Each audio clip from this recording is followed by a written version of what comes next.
Moja visoka sivka, ki dišiš tako, da se jaz ob tebi umirim kot ob obali na morju. V tebi vidim veselje in popolno ljubezen. V tebi sem našel zatočišče, kjer sem lahko ljubil, kot sem jaz želel, na spokojni način.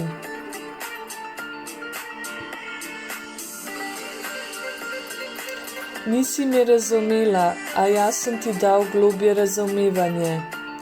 Nisi me bila vesela, a jaz sem bil globoko žejen tvoje ljubeče besede. Nisi vedela, da bom prišel neke noči sam k tebi in ti rekel, da bo z mojim duhovnim dotikom sprejeta na Božji način. Srečevala si vse ljudi, sedaj je tvoj čas, da te jaz zavedno srečujem na zemlji in da verjameš v čisto in popolno ljubezen, za katero nisi verjela, da res obstaja. Zate je bila to oddaljena realnost, sedaj bo živela to popolno spoštljivo ljubezen z Božjim pridihom vrtnice, ki je rdeča. Tvoja vijolična barva dobro dene rdeči vrtnici, ki pomirja rdeče strasti v rdeči vrtnici. Ti si moja vijolična sivka, jaz sem tvoj v rdeči vrtnici. Nihče ne ve, kako in zakaj.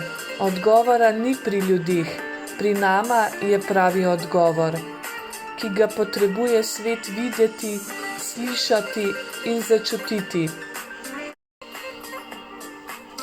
Visoka vijolična sivka boš vedno bila s svojim modrim notranjim znanjem in življenjskimi resnicami, ki jih boš ponesla v svet ne glede na to, kaj se ti bo v življenju dogajalo.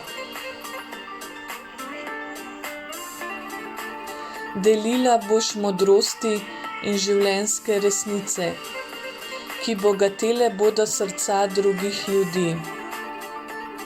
To je tvoj zapis življenja v meni. Hvala ti, ker si življenje in vse, kar sem si želel jaz. To si, kar jaz hočem, da si.